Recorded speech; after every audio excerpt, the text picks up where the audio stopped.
Here we go. Based off the video, what is sex for? Unity. Can I say that? Unity. Unity, that was the second one. Hey, yo. Preston, making babies, first one. Make a baby. Foreshadowing The Heaven. third one is foreshadowing. Foreshadowing of heaven. All right. Yeah. Babies. Yes, the foreshadowing of heaven. All right, awesome. Good job. I'm glad y'all were listening. All right, so the first one, sex is for procreation or to make babies, as y'all are putting it. It talks about this in Genesis 1:28, and it says, "Be fruitful and multiply and fill the earth." That's pretty self-explanatory. Actually, my parents, they were married 7 years before they had me. When during the first 6, they did not want any children at all. They were like anti-kids. And then after going to a church and hearing the pastor talk about how that this is, not only a blessing from God, but it's also a command to be fruitful and multiply and fill the earth, they realized that they were kind of in sin. They weren't doing what God wanted them to do. So they started having kids. And then, instead of, they could have just had one, to meet that command. But then, how many did they have? They had 5. So they took that command seriously. I didn't know. If you can't have kids. If you can't have kids, that's a totally different story. But I want you to think about it this way. I thought it was. What are some of the religions that are the most popular in the world? Christian, Jewish, Islam, and Hinduism. Let's talk about in the United States. Joshua? Catholicism. Thank you All for What did I say? What? Christianity. What is out in Utah? What? Mormons. Mormons. Thank you. Mormonism is actually growing at an exponential rate. What's Mormonism? And I don't know. okay, well that's for another story. Yeah. But why is that? They're having lots of kiddos. They are having kiddos out the wazoo, over there. So that is why God put that in place, so that kids, so that Christians of godly Christian homes will have more godly Christian kids, and therefore they are spreading. That's another way of evangelizing, discipling. That makes sense.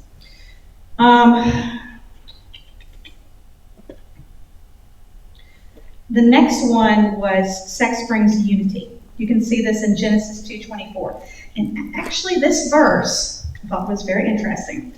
Genesis 2:24 says, "Therefore shall a man leave his father and mother and shall cleave unto his wife, and they shall be one flesh." That verse, you'll say, it's Old Testament. That same exact verse is also in the New Testament. It is in Ephesians 5:31 through 32, the exact same thing. Exact words and everything. What does that word cleave mean? latch onto. Latch onto, attach, bond. I asked Pastor Josh, I wanted to get the good Hebrew of that. Yes, and it was to bond with. All right, so if they are saying you leave your father and mother, obviously, and you bond with your wife, and they shall be one flesh. It's amazing, even though sometimes we wonder why God puts things the way that he does, you got to realize he created science. He is the creator of everything. So whenever he says, "They shall be one flesh," I'm fixing to explain that to you. And this is going to blow your mind. Big brain mode. Big brain, that's right. And I thought that this was so cool. I had heard about all of this before, but it was neat to reread and see some of the things. Last time I had looked this up was probably about 2010, but it's amazing how much the science even has changed since then. And so I was just like, wow, that is just so awesome that even whenever he was writing this and inspiring this in the Old Testament and the New Testament, and they had no clue what exactly that meant, he made the science for it. He knew exactly what he was doing. All right, so here we go. A new study has found that women carry living DNA from all the men she has ever had sexual relationship with in her brain. All right, so I'm fixing to explain. All right, and this gets even more deep. I had heard that part before, that whenever you have a sexual partner, that you become one in flesh because you carry their DNA. Hold on, let me finish. I might explain it. That you carry their DNA, and it actually subsides in the female's brain. All right, so but get this. I don't even know what that is. Anytime sperm enters a woman, and this is from any area, so let me make that clear. You know, it's just not intercourse. This is oral sex, anal sex, any of it. If a sperm enters a woman, that she has a sexual relationship with this man, his DNA is now a part of her. So what if the sperm doesn't enter? Then Well, it's kind of self-explanatory. No DNA. No DNA. If it does not enter her, then no DNA. All right, so Yeah. it enters your bloodstream and collects in your brain and spine, and you can never get rid of it. And this actually can affect the chemistry and the makeup of your body. If they have different diseases, different genetic dispositions, that can actually take place in your body as well. So I knew about it, the DNA back in 2005 was when they discovered this. And I knew about, and I thought that was the coolest thing. And I was like, okay, yeah, this makes sense, you know? But now I'm finding out it's even more than that. It's even just sexual activity. It's not just intercourse. So that means you really, whenever you talk about going too far and what you can and cannot do, I mean, he kind of hit it on the head whenever he was talking about, okay, are you having pure and lovely thoughts when you're doing this? Are you having pure and lovely thoughts when you're doing this? Well, obviously not when you're getting to this part. All right, but God already knew that. God, that's why God was trying to set this up from the beginning on keeping you pure and keeping you in his design. All right, Joshua, do you have something to say now? Well, this kind of took place a while ago, but this is all women, right? This is All women and they carry it with them for the rest of their life. for the rest of their Even life. if they can't have a baby. It's actually kind of creepy. It is kind of creepy. It is. Yeah. And there's also a study, but this is not genetically proven yet, but they, well, it's proven in mice and rabbits, but they haven't tested it on humans yet. And so, but they're saying that it's probably the case. This is just happening, like they're just studying this year. All right, they're saying that those sexual partners, even just sexual activity now, that from that DNA that is now in you, because remember it changes your genetic makeup. When you go to have children, that your offspring can have some of the genetic traits from your sexual partners. And that person might not even turn out to be your husband. That's sad. Yeah. Creepy, actually. That's really sad. Now they said that's proven in rabbits and mice, and they said it makes sense, but they're putting it out that they're, you know, what person is going to want to be tested for that? And so they're still getting there, but I was just like, wow. I'm like, it makes sense if it's already affecting your DNA and you're having issues from it, and it can change some of your behaviors. Then it makes sense on why it wouldn't be passed down to your genetic makeup, because where does that come from? Your DNA. Yes. All the reasons not to do anything like that for marriage. Exactly. That's right. All right. So one of the most powerful aspects of sex is the ability to bond people together to bring unity. When a couple has sex, something changes in their relationship. They have entered into a deeper unity that is spiritual, emotional, relational, and even biochemical, which is what I was just talking about. The biochemical nature is one reason it is especially difficult for teens to break up after they have been sexually active. Ever had a friend that has been with somebody or pretty active with somebody and they had a really hard time breaking up with them? That's why. Because they became one flesh. And through prayer, that it's going to take longer. And that is why God has this umbrella of protection that, He wants us to stay under His umbrella and stay in God's design. He gives us the course right here on what we're supposed to do so that we don't get into those situations. But, people try to rebel and go outside of the umbrella, and then they have to deal with all the biochemical stuff that they're dealing with after that. All right. The other one was Foreshadowing Heaven. That was pretty self-explanatory. Did anybody have questions on that one? No? Okay. All right. Well, then we're moving on. All right. And I'll go back to the other. All right. So one of the other things that he talked about was that Scripture teaches that Jesus was human in every way, eating, sleeping, being tempted, and yet was without sin. Jesus was both God and man. And I know Mike talked about it in his lesson about how he was a sexual being. That, whenever he said that, I'm behind the camera and I'm going, whoa. But I'm just like, yeah, that's true. And it says in Hebrews 4:15, for we do not have a high priest who is unable to sympathize with our weaknesses, but one who in every respect has been tempted as we are, yet without sin. That's biblical. Okay? He was tempted, but he had a choice. Was he going to go there or not? And he chose to stay faithful to his calling and to his ministry. And praise God for that. All right, so how does knowing that Jesus faced the same temptations give you strength in your own struggles? Madeline? We have someone to kind of agree with and for someone to help us. Okay. Anybody else? I think she'll take the cake. You think that takes the cake? Okay. Yeah.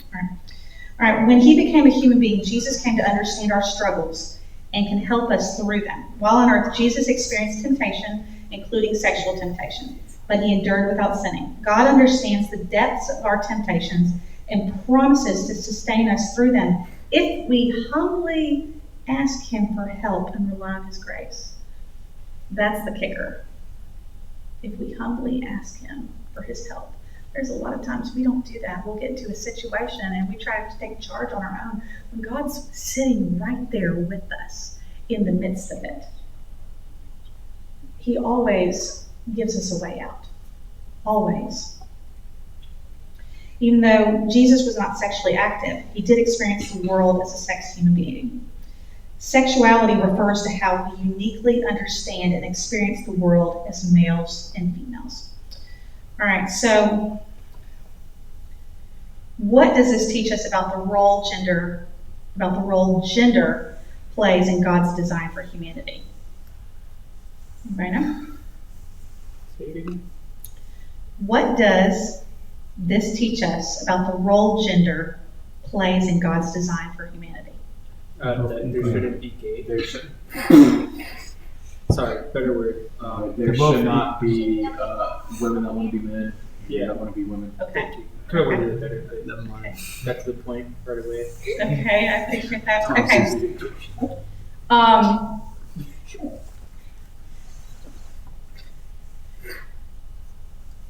I looked up not only some Christian aspects on this, but also cultural aspects to see, what the world's teaching and everything. They teach that there is sex and then there is gender. Okay, sex. Your sex is based on your genetic makeup. No. Males have one X and one Y chromosome. Y'all can't get out of that. And that is in every cell of your body. Females have two X chromosomes. So wait, so that means that gender is what No, you I'm identify. getting here. All right, we're gonna circle back to that. All right. These cells make up all your tissues and organs, including your skin, heart, stomach, muscles, and your brain. Okay. So there's no way you can get out of that. as a Christian, whatever our sex is, that is our gender. All right, that is how we identify. What culture teaches is that gender is based on what you choose. But the science behind it is that we all have different hormones in our body. Okay, testosterone is more inside of males than it is in females. It's in both, but it is more prominent in males. Just like estrogen is a female sex hormone, and that is more prominent in females than it is males. But this is something that, through looking at both, I was researching both, that I learned, and I thought this was very interesting. Testosterone is increased by doing things like competitive things. So when you're out there playing with swords or playing guns or whatever, you are building that testosterone. What does testosterone do to your body? Makes you a man. Thank you. Biochemically, it develops you. It makes you have a deeper voice, have more aggressive tendencies, so that you can be more competitive. Makes you want to hit people. That's right, it does. If you have too much of it, yes, it does. All right. So, but estrogen for a female, how does that grow? It grows through. Do they want to hit people? No, it grows through being more nurturing. So, because what do females usually do? They're the mother and caretaker of their children. All right, so they are, as they're nurturing, their estrogen grows. Okay, so they are becoming having more of those hormones does things to a woman's body. All right, so, but as I'm researching all of this, I was learning something. And those men, and notice this is a lot, over the years, what are most of them doing nowadays? Drugs. Nurturing. Assaulting women and whatnot. That's part of the game. I figured it out. Okay, all right, think about it. What is the teenager's favorite thing to do? Playing video games. Not work out, no. Play video Play video games. They're sitting there on their behind playing video games. All right? Most of them. You're talking about the wrong teenage boys. Okay. That's not City right. boys. I just feel Do like you not play video games? You're researching. No, honey. That is We play video games. that is the number one pastime for teen boys is video games. Minus. All right? Or sleep. Okay, but I want you to think about this. When you're doing that and you're not out, okay, what did guys in the past do before video games? What were they doing? They used to want 9 hours. Yes, 9 miles in the snow, uphill, 9 miles. Competition. On the video games, guys used to physically go They outside. hunted They used to physically go outside, play with their buddies, go down to their park, I always play thought Play ball, basketball. Still do. ride You're bicycles. researching the wrong teenage Right. boys. Okay, Nick, let's just stay focused. Stereotypical. This is not. All right, so when did this homosexual agenda come more out? Think about this. He said it on the thing. Huh? When did sex start getting attacked? Oh, Like the this 60s. generation. The 60s and the 70s. That's what he talked about. All right, so video games were more in the 70s, early 80s. All right, and then people started doing more things more inside. They would put up their surround sounds and watch movies and play video games and do a lot of indoor things. All right, well, what did that do to some of the guys? So you're saying Kill the testosterone level. It killed the testosterone levels. And what happens when your testosterone levels go down? Estrogen levels come up to kind of balance you. So Estrogen, But I'm just listen. Estrogen is more nurturing, caring. All right, so then why are people starting to feel like, oh, well, I'm not the average guy. I must be gay. Guys, I cracked the code. guys need to care less. That's not what I was teaching. I cracked the It code. was definitely, that So took a why bad not? turn. So why not? Wait. So why not going outside? You're gay. You're gay. Yeah. That's what you got.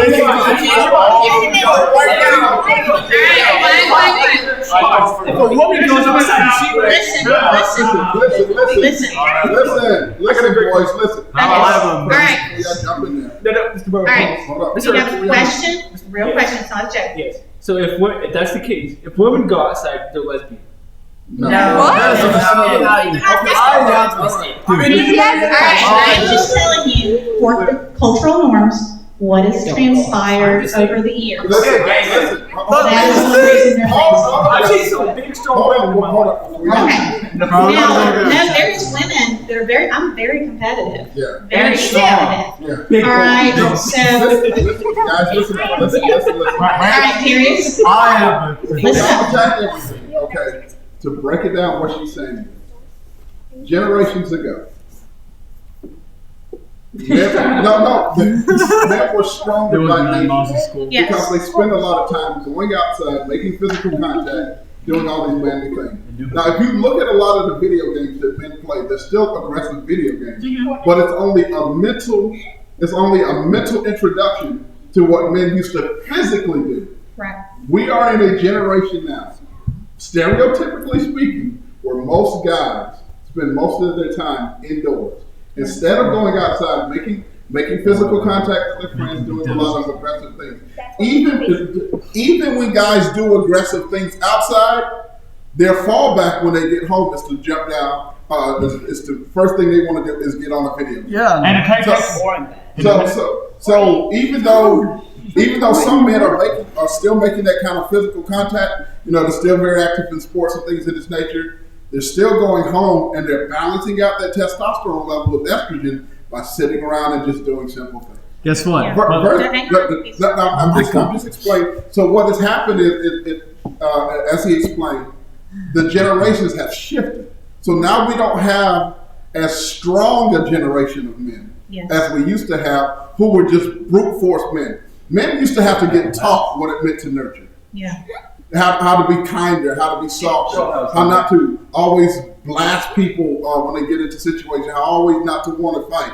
You don't really have to explain that to this generation No, you of don't. men because it's more prominent. And what has happened is because the culture is coming into the science, is saying it is not only is it making you a kinder, gentler man, but it's showing you that you're more in touch, as they say, with your feminine side. And so because people will believe the culture instead of doing their own research, they go with what the experts are saying. And so they're believing that if I'm in touch with my more feminine side, Then I I must must be be gay. more female. But if you go, Yeah. no, Or that's right. I don't think that they're gay. I've never raised my hand Excuse me. ever. If they don't, even if they don't think they're gay, they might think that, well, maybe I'm supposed to be a Maybe I'm girl. supposed to be. Maybe I'm supposed to be And female. that's why we have to have the kind of teaching we're having in the house of God. but right now, Because it's not just in society, it's also in the church. Yes. It's also in the church because these same young men aren't just out there running around committing sins, they're in the house of God. That same generation of young men. So if we're not teaching and preaching solid gospel principles that a man is a man 24 hours a day, 7 days a week, born from the cradle to the grave. You were born a man, you're going to die a man. You were born a woman, you're going to die a woman. If we're not reinforcing that, what is being taught in the culture of the generation is going to continue to filter down, and the generation is going to eat it up, and they're going to continue to believe it. And this sexual revolution is going to continue to shift. Satan can confuse people about sex. He can confuse them about heaven. But understanding the truth about the purpose of sex and orienting our lives around it sets us free to experience love, sex, and relationships as God designed them. Satan is trying so purposely to confuse people. And that's why he's saying, you hit the nail right on the head, with that. And if you have an X and a Y chromosome, then your gender is a male. If you are saying other than that, then that's you saying that God messed up. But God didn't make me correctly. Error. Does God ever make mistakes? no. No. No. All right, I'll take a couple of questions and then we gotta go. Then Because they're fixing to walk